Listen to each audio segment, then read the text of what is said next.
11 run, 2 ছক্কার খেলা, 2টা লাগলে খেলা শেষ, তাই না বিষয়টা? যে যুক্তিতে আসলে রিশাদকে বেঞ্চে বসিয়ে রাখলো, সেই রিশাদই কিন্তু 50 নম্বর ওভার আকিল হোসেনকে ফেস করেছেন, 16 রান খুব সম্ভবত নিয়েছেন। মানে কি করতে চেয়েছেন? যুক্তিটা কি? ওই যে আকিল হোসেন বাহাতি, সেজন্য বাহাতি শান্তকে নামিয়েই একটা চমকে দিতে চেয়েছিল। কোন গুড মর্নিং। আমাদের দেশের ক্রিকেটের ডানহাতি বামহাতি কম্বিনেশন, এটা সাকিব আল হাসানদের যুগ থেকেই ক্রিকেটারদের মস্তিষ্কে একদম উর্বরভাবে বসে গেছে। হ্যাঁ, এর বাইরে তারা চিন্তা করতে পারে না, ইনক্লুডিং কোচরা, সবাই না, বেশিরভাগ। এটা একটা সিরিয়াস রকমের সাইকোলজিক্যাল একটা ইমব্যালেন্স তৈরি করেছে তাদের মধ্যে। তারা মানসিকভাবে একটা দ্বিধায় ভোগেন যে বাহাতি ডানহাতি, যে কারণে মিরাজ 46 নম্বর ওভারটা করতে গেছে। সাইফ লাস্ট ওভার 50তম ওভারে লাস্ট ওভার দুর্দান্ত বল করেছে, তাতে কিন্তু মিরাজের ক্যাপ্টেন্সির ব্লান্ডার ঢেকে যায়নি। আপনি মুস্তাফিজের একটা ওভার, মুস্তাফিজ সাইফের জায়গায় বল করলে বাংলাদেশ ম্যাচ হারতে পারতো, সেটা অন্য বিষয়। কিন্তু এই যে ভুলগুলো, এটা একজন ক্যাপ্টেন যিনি তার দলটা পরিচালনা করছেন, তার মানসিক সামর্থ্য এবং অ্যাবিলিটি সম্পর্কে সিরিয়াস প্রশ্ন তুলে দেয়।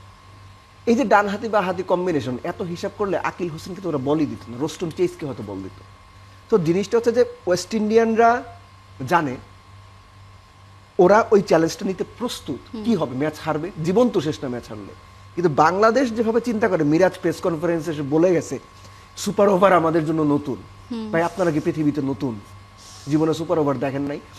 এই যে এক্সকিউজ দেওয়ার প্রবণতা, আমরা সবসময় বলি যে 3 হাত, ডান হাত বাম হাত অজুহাত।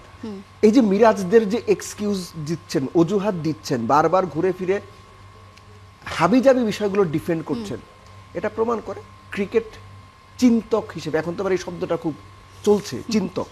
তো ক্রিকেট চিন্তক হিসেবে মিরাজ এবং মিরাজের ওস্তাদরা যারা ড্রেসিং রুমে বসে আছেন, এদের অবস্থাটা প্রাগৈতিহাসিক যুগের মতো।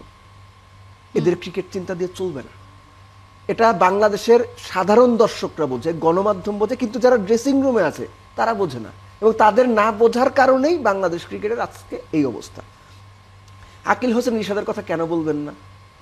সাধারণ মানুষ রিশাদের কথা কেন বলবেন না? কারণ 14 বলে 39 করার পর 2 ম্যাচে যে এরকম বিগ হিট করতে পারে, আপনি তো সুপার ওভার চিন্তাই করেন ভাই, 11 রান, 2 ছক্কার খেলা, 2টা লাগলে খেলা শেষ, তাই না বিষয়টা? ফার্স্টে কোনো বল ছাড়া আপনার 4 রান হইল, আপনার যে 3 ব্যাটসম্যানের উপর আপনি ভরসা রাখলেন, এই 3 ব্যাটসম্যান মিলে 6 বলে 7 করতে পারলো না। সো এইটা ডিজাস্ট্রাস পারফরম্যান্স।